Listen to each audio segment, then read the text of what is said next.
the broadly settled order. The only one way to avoid being impacted by these evil intentions is to think independently. If you want to just catch up to this infamously created group of Blockrevision, you are at the right address. So I'm very glad to welcome you at the new episode of Independent Thinkers.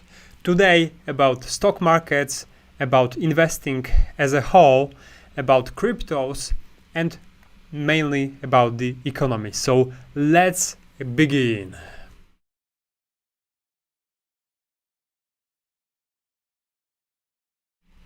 And let's have a start with economy view. What we got over here. At first, North Korea fired up. So global tensions rising from anywhere. Taiwan is trying to reassert a buffer zone, and right now making the China to pull off the forces, and especially after Nancy Pelosi visit, where those elements, those tensions has reasserted, we are finding that it definitely is getting hotter out there. Right now, North Korea. So, are we stepping into a new era or a conflict or violence? Kim has fired off a record number of ballistic missiles this year. For me, it's nothing more than bragging about modernization of his arsenal with weapons. That increases, however, his ability to deliver a credible nuclear strike against US allies in the region and the American homeland. It may also implicate global perturbations and cause US dollar to be predestined to move higher, making these global choke points even more destructive. So we can find on the chart that this year this number of missiles been at the record level been tested. That might be kind of a presage of such of a escalation in the months ahead, but right now it's just flexing their muscles, and the North Korea has been known from its loud threats, but not really can justify its power that they're claiming about.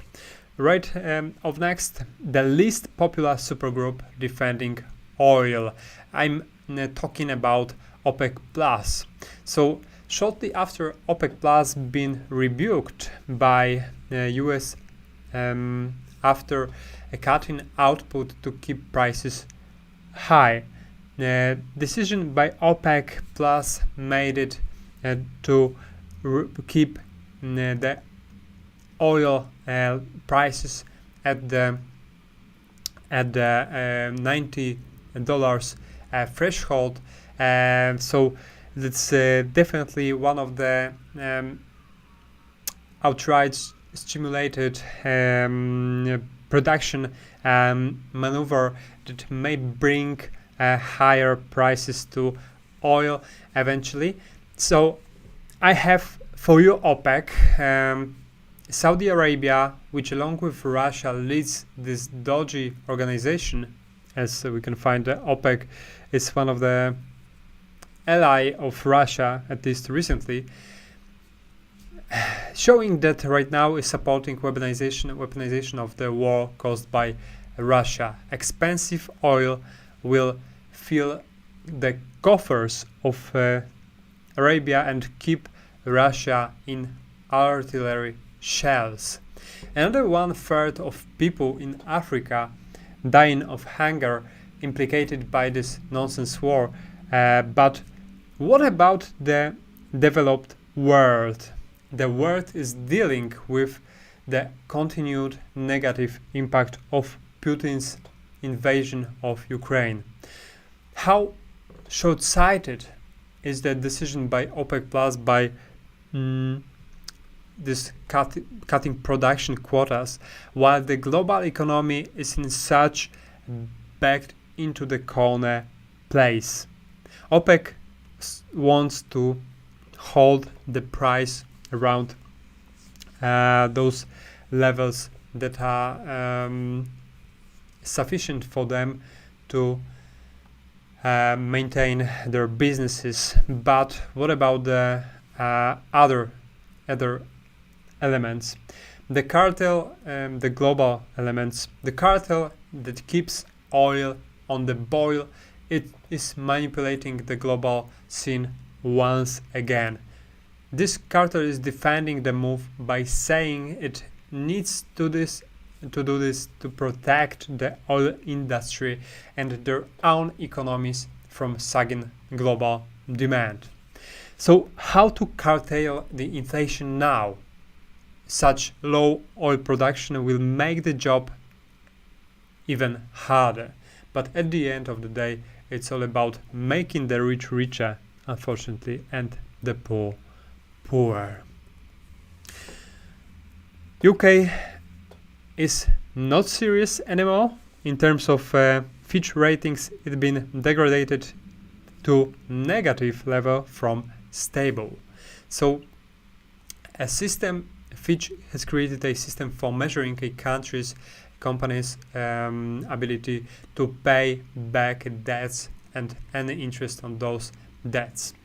Alright, but the government reversed the elimination of the 45-point top rate tax. Won't we treat UK serious anymore from now on then? The government's weakened political capital could further undermine the credibility of and support for the government's fiscal strategy, Fitch says. But among Europe, the truth is that it's in much better shape than Italy. The UK is in much better shape than Italy. UK gets steady inflows from abroad, and we can find this here with a purple bars. While foreign investors stopped buying Italian government bonds in 2019 and since then have been selling Italian. However, recently it had been affirmed with stable outlook, and by the Fitch, it may look as the ratings been based strictly on speculation rather than hard data. So that's definitely something that really is a pain for many of analysts. Why that's been treated that badly recently. As of next, bonds suffer everywhere. So global foreign currency reserves are falling at the fastest pace on record, and we can find this right here. The dwindling reserves reflect the stress in the currency market.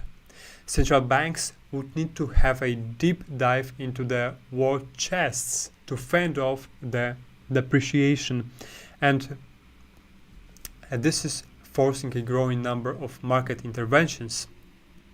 But why not to start printing at a massive scale once again instead of doing a real economy?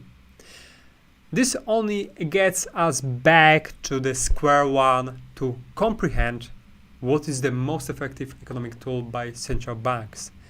And this is a loose fiscal policy they've fallen in love with. On the other hand, some of the banks, RBA this time, Central Bank of Australia, is rising rates by a less than expected 25 basis points. And this is the one of the that should be one of the light of the tunnel for the economy, that we might be entering this contraction of interest rate policy, hiking interest rate policy. While the RBA rising rates by a less than expected 25 basis points, it might have been interpreted by some as a sign that the end is in sight to the global wave of aggressive monetary tightening. But US traders don't see the Australians as a bond market lead indicator this time. US Fed seems rabid in terms of hiking policy, at least by now, as target rate probability at CME has been even hiked to 70%, to 75 basis points hike right now. So that happened after signaling another 125 basis points of hikes at its remaining two meetings this year. The narration is following. Is US Fed will find inflation to print higher than they would probably, and to go to the upper end of that range of 4.5 and 4.9% estimated. 4.9 points estimated. And as a reminder, 5.25% was the 1% threshold that implicated the global financial crisis back in 2008. Market outlook. At first, we are jumping to trading view.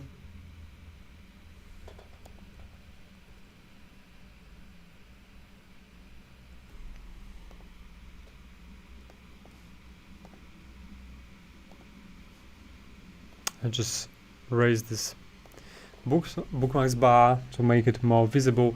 So let's talk about SPX a bit, and we have literally formed this false breakout that literally led us back to areas around 3700s, high 3700s. Tuesday's big green candle symbolizes the power of the market. This is this one, and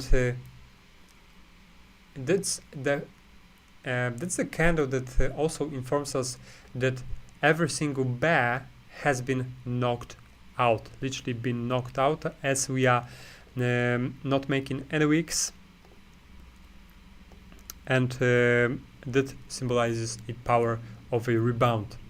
Bullish spinning top, as we may call this one, is symbolizing that the spinning top, by explanation, is a candlestick pattern with a short real body that's vertically centered between long upper and lower shadows.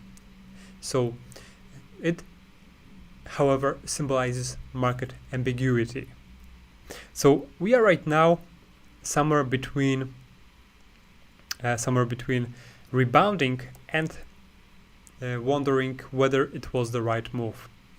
The message from me is that this market will revert to another lows, as we haven't made any type of spectacular rebound of here.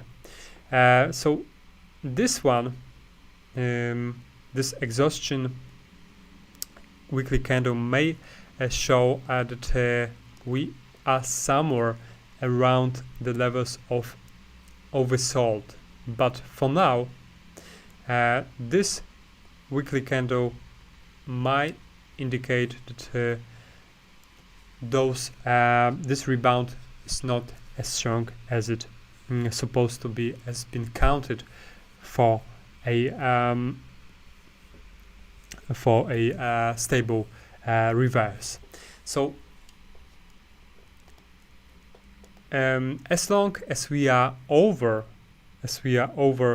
this level of 36.40, I do expect that this move may persist for a bit longer. However, there is still a question of how long it may get. We may reach debt levels of 38.4 hundredths, but the path upwards is strictly limited. So that's it out of the analysis of market outlook. Right now, let's jump once again to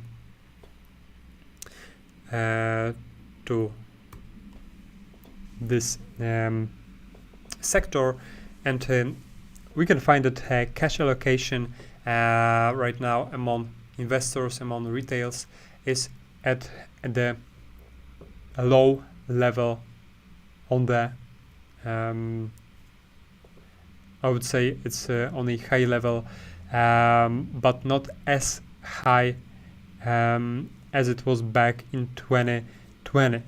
So we can find that there is still some of the hope that the market will rebound, and many retailers are just been ensured that the Fed pivot will happen anytime soon.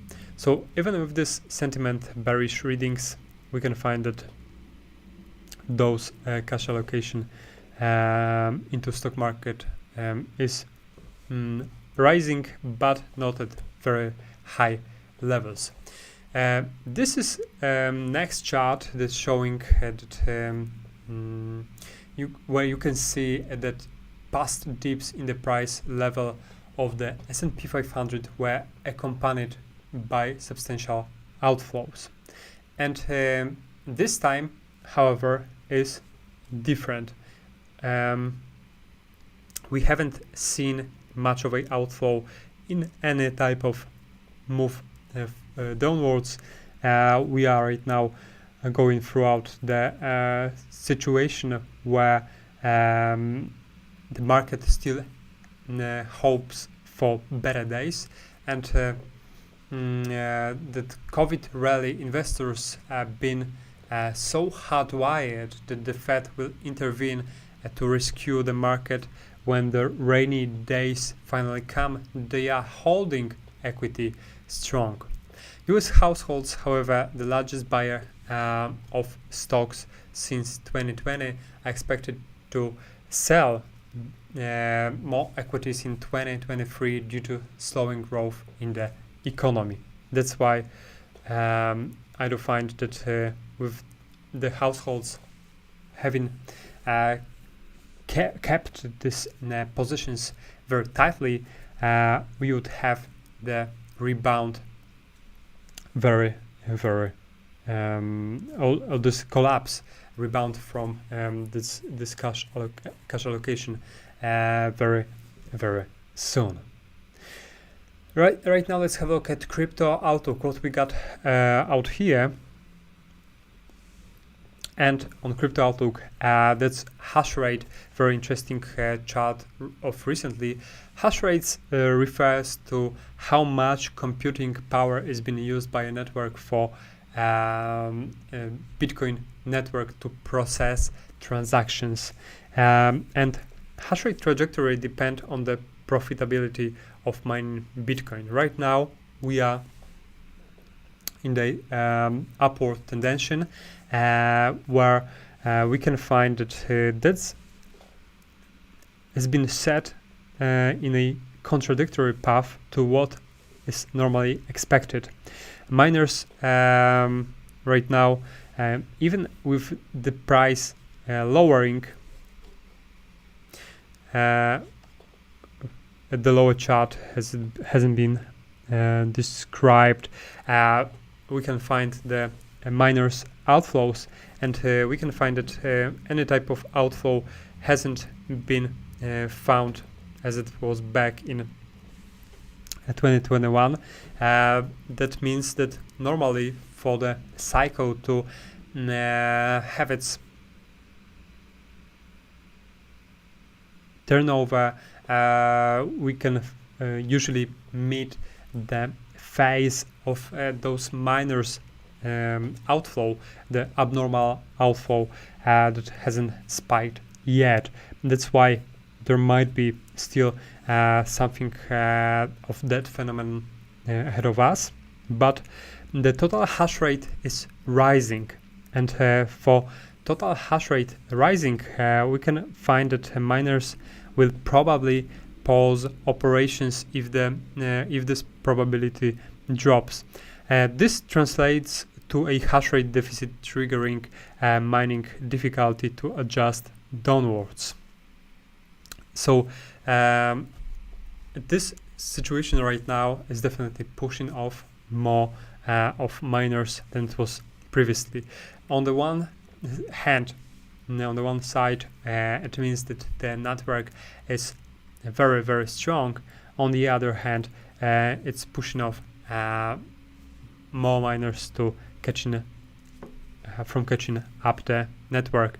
So as this trend persists, we could find it even that awkward as this proof of stake turn that Ethereum strengthened after introducing an ice age to the structure, which undertaking has been met with a broad approval from a sector.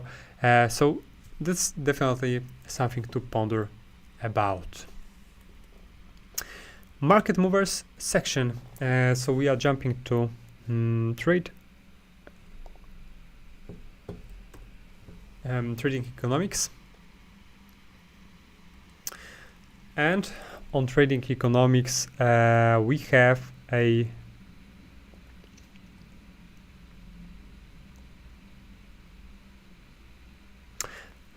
ISM out of the US recently, ISM manufacturing PMI that gets us to 56, but after this ISM manufacturing 50.9, we can find that this picture is still distorted, and we cannot find that we might be heading into a better direction, especially with the stabilization rather not rebounding been seen.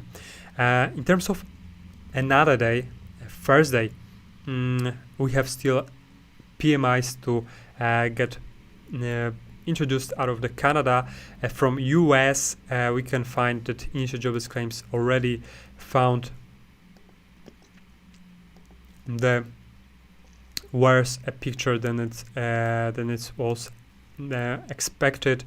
Forecast was lowering somewhere around 1990s, but we have surged, and that's getting much more of a headache for Fed. However, we are still awaiting the most important data out of the US, that is a non-farm payrolls of tomorrow. So recently we have seen those bumps at very widened levels. That's why that will be kind of a litmus paper of what may come next in terms of next Fed's meeting. So the market is waiting for this data to be published. That's why we won't have any spectacular fireworks on the side of the bull or the bear. Right now, we are definitely heading for those data in order to set some direction for the future of a chart projection. So in terms of market movers, that's it. Let's jump to trade idea therefore, and we are jumping to trading view in a second, but I would like to just show you up the fear and greed index as it recently shown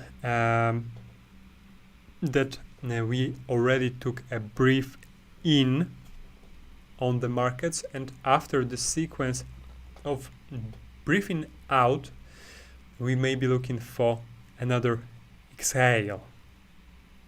So another exhale might get us back lower, but we need to also be cautious. So I would like to have a look at gold this time. That's another attempt to trade gold, but remember about cutting your losses quickly and letting your winners to rise. The gold is right now awaiting the opening out of the US. I do expect that this formation in gold may end up yet with a possibly another breakout, but we have a very difficult time ahead of gold, as this RSI, relative strength index, is dropping, and even with surge at those areas above this ascending triangle being formed, we may have some difficulties in overcoming this trend line that has set the direction of gold since June of 2022. So on RSI, on the broader spectrum, we have found that we are right now at the higher 50-ish levels, so it may symbolize that gold could be ready for a takeoff out of this ground. But as it was back in August, right out of this area, we started to revert for longer. For now, I would be cautious, as this volume has winded up, but I do expect that gold rather won't have the chance to get over this trend line, and would rather make a spike and then revert on a high volume back downwards. However, just remember that if gold will drop below 1700s, it would mean for me the great option to have a bet against, to open a bet against the gold. Otherwise, if we just manage to cross significantly this trend line, it would mean for me that we might be heading higher. So today's session might be decisive for gold. That's why I highly recommend this to watch. So for gold, I've set recently the bear side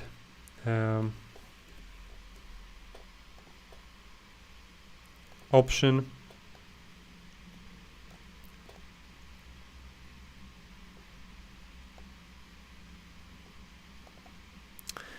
and for me that would be like this with risk reward at 4.09. That's why I would appreciate gold going back downwards to this level, but we need to have our stop losses very tight being set. So that's it in today's episode. Thank you very much for watching, and as always, if you have any questions, just put it in the comment section below the video, and see you 8:45 East time tomorrow.